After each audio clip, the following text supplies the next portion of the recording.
it's Michelle, and welcome back to the Royal Daily Tea. We have a lot of juicy royal tea to get through today, so you know what to do.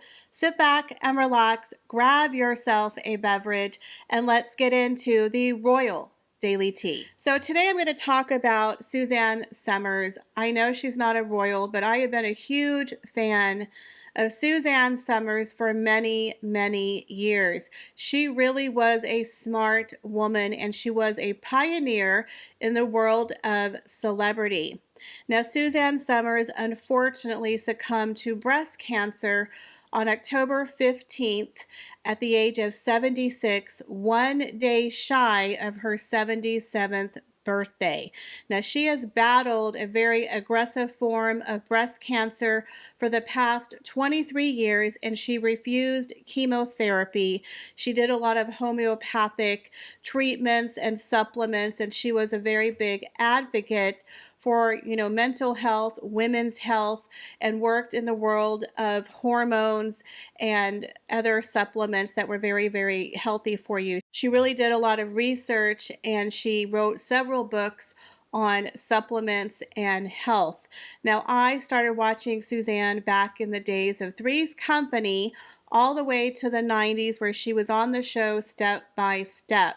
Now, Suzanne was infamously fired from Three's Company because she dared to ask to be paid the same amount as John Ritter. And that back in the day was shocking, that a female expected to get the same pay as her male counterpart, and she was abruptly fired. So she quickly went on to Vegas, where she sang and danced and had a very successful nightclub act for many years in Los Angeles. But one of the greatest things that she did, she married her husband, Alan. They were married for over 40 years. She became one of the very first celebrities to actually create a brand with her name, and she came out with the infamous Thigh Master, and people made fun of her and they laughed, but she laughed all the way to the bank and sold over 10 million units of the Thigh Master. She even had her own airplane, she had her own sweetener, and she wrote several books. Now, one of the best books that she wrote was her autobiography called Keeping Secrets. Now, I read this book a long time ago. It talked about her childhood, where she grew up. Her father was an Irish Catholic. Unfortunately, he was a raging alcoholic. So she was raised in a very abusive childhood home with a father who berated her daily. So it talks about her childhood all the way up to Three's Company, to where she married her husband, Alan. So if you're interested, I will have a link to her life story, Keeping Secrets, in my Amazon storefront. They also turned it into a TV movie. Then she became a huge success, where she started selling her brand on HSN. So I'm just a huge fan of Suzanne Somers, and I'm very, very sad that she has passed away. So rest in peace, Suzanne Somers. You really were a true icon for women. And if you want to check out her book, guys, I will have it for you in my Amazon storefront. So the Royal Mint has unveiled new coin designs inspired by King Charles. They're going to feature animals and plants heavily in coinage that allows everyone to celebrate British nature. A new collection of coins bearing the face of the King has been unveiled by the Royal Mint, breaking tradition with designs inspired by plants and animals found across the 4 nations. The 8 designs, overseen by King Charles himself, depict the flora and fauna found in different parts of the UK and reflect his interest in conservation and nature.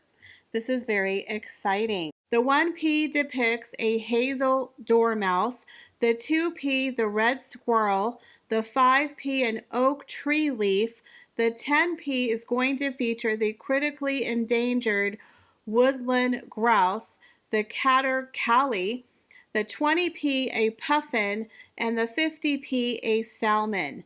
Now the £1 sees 2 bees, and the £2 coin features a rose for England, a daffodil for Wales, a thistle for Scotland, and a shamrock for Northern Ireland.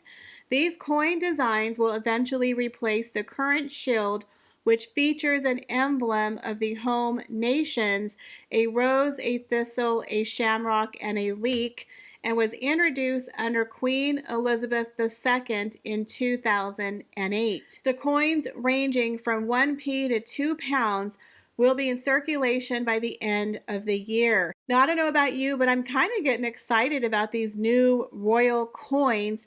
I'm thinking about starting to collect the coins.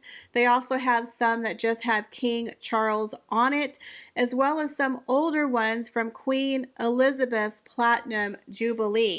So the Royal Mint of Spain is also going to be releasing a very exciting coin in celebration of Princess Leonore of Spain's 18th birthday.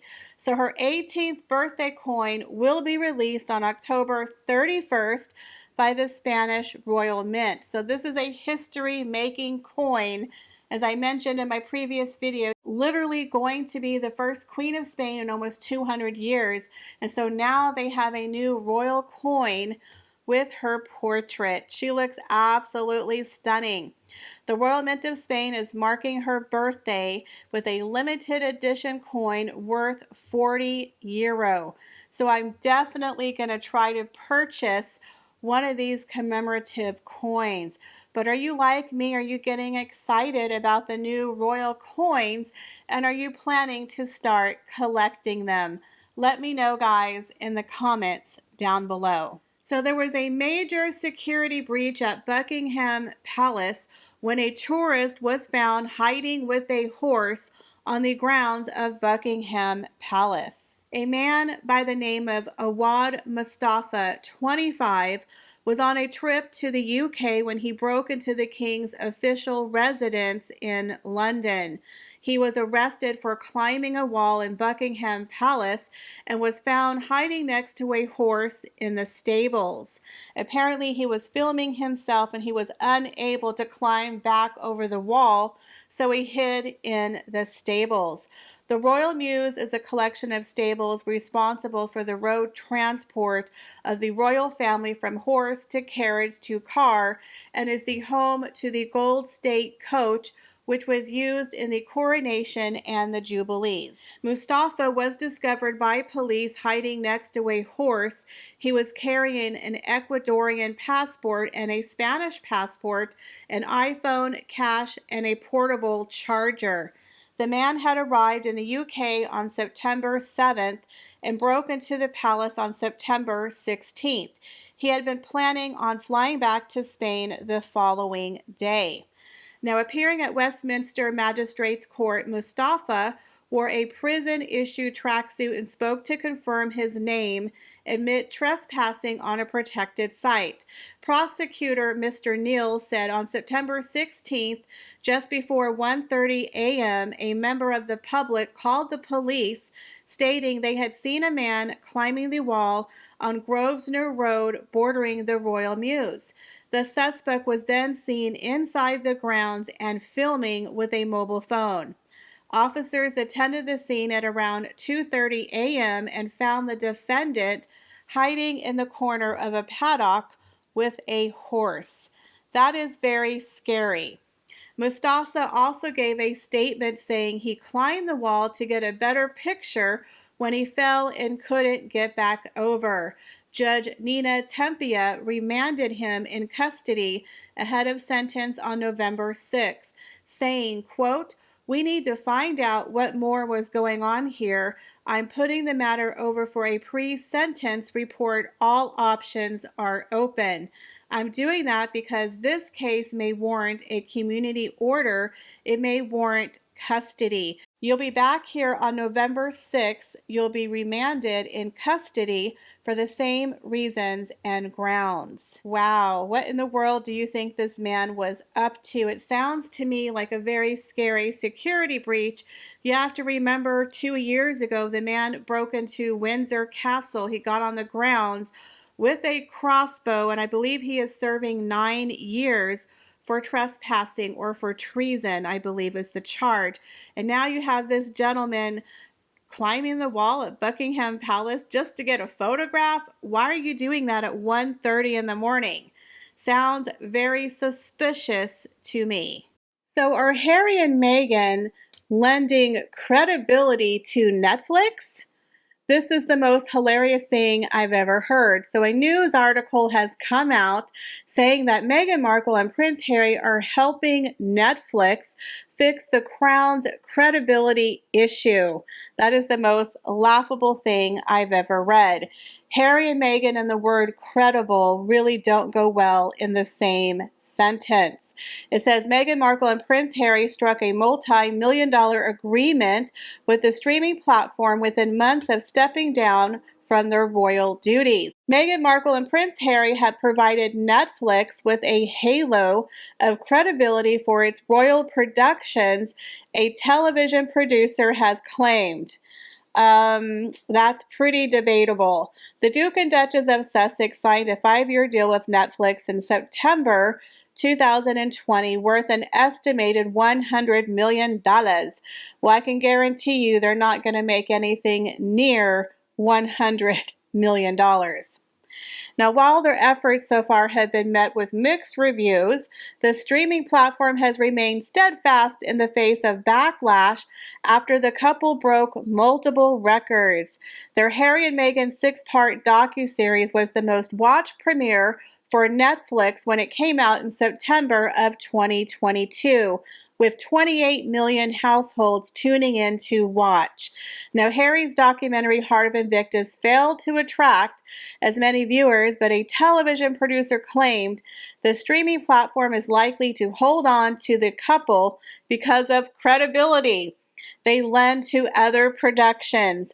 What other productions are they lending their expertise in? You know, Live to Lead tanked, Heart of Invictus tanked.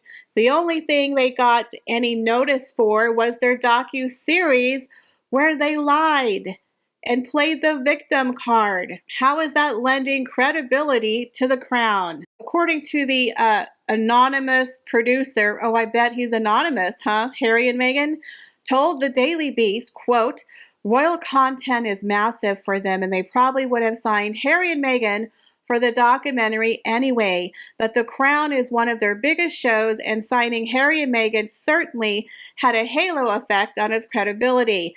Netflix is gearing up to release their final and last installment of the very popular series The Crown in November. The 6th season is expected to hit very close to home for both Harry and his older brother, Prince William, as it will partially focus on the death of their mother, Princess Diana. Now, a friend of the Prince of Wales told the publication he is, quote, totally sickened by the producer's decision to bring back his late mother in the form of a ghost. Now, look, I know this is going to upset a lot of people, but if you've ever watched The Crown, it really is a great production. And I guarantee you, bringing back Princess Diana in the form of a ghost is nothing compared to what Prince Harry and Meghan Markle have been doing to the memory of the late Princess Diana for the past 5 years. He has been dragging his mother's legacy and memory around in a circle for the past 20 years. She is his get out of jail card. Every time he does something bad, it's, my mom. I lost my mom. Meghan, she's my mom. He's been using this as a crutch to get sympathy. So The Crown using Diana as a ghost in a well-produced production, as a Diana fan, I'm not offended. You know what I am offended on? Is Prince Harry acting like his wife Meghan Markle is the incarnate of his late mother. I have an issue with that. I also have an issue with them acting like Diana speaks to them from the grave because Meghan's magical and she speaks to his dead mother. I'm more offended over that than anything The Crown could ever do, because I know The Crown is historical fiction and they do a good job on it. I know a lot of people may not agree, but it is a great production. They are going to handle it the classiest way they can. Again, it's going to be a very difficult subject, but I would much prefer them. You don't think Harry's been making money off the backs of the death of his mom? His book Spare?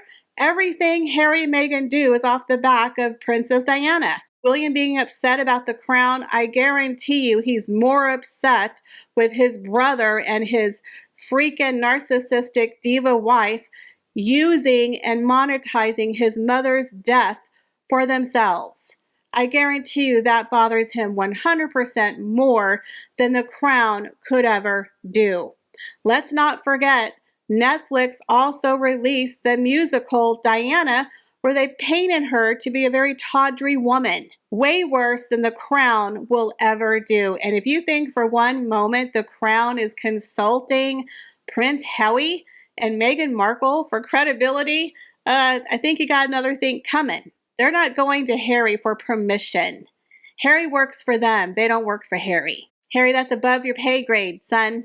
They don't need you. They have an award-winning show that's on its 6th season well before you signed a contract. They just want you to sing and dance and sell the dirt for money. They don't want your opinion on the crown. I think the crown is good all by itself. So this fake story that they're trying to circulate, that Harry and Meghan are giving them credibility and that they're going to consult with Harry and Meghan for facts, hilarious. It also says the future king is reportedly disappointed by his brother and his sister-in-law's continued collaboration with the streaming platform. The agreement further widened the gap between William and Harry, who spent the first years of his departure from the royal family leveling controversial allegations against its members. So there it is in a nutshell. I think he's more upset with Harry and Meghan, who are spewing nasty lies and rumors against his family and bringing out his mother every time he can do it. It's really disgusting how Harry, with the things he said about his mother in his book and his todger, I mean, are we never going to get that vision out of our head? I think Harry has done more damage to Princess Diana's reputation, memory, and legacy than the crown ever will do. Well, guys, that is all the royal news that I have for you today. Thank you so much for stopping by my channel. I really do appreciate each and every one of you. Your comments really make my day. Now, if you're one of the many people who enjoy my content but have not yet subscribed to my channel, please subscribe and hit that notification bell. I'm trying to get to 30,000 followers by the end of the year. So let's make that happen. As always, thank you for being here, and I hope to see you in the next video. Bye, guys.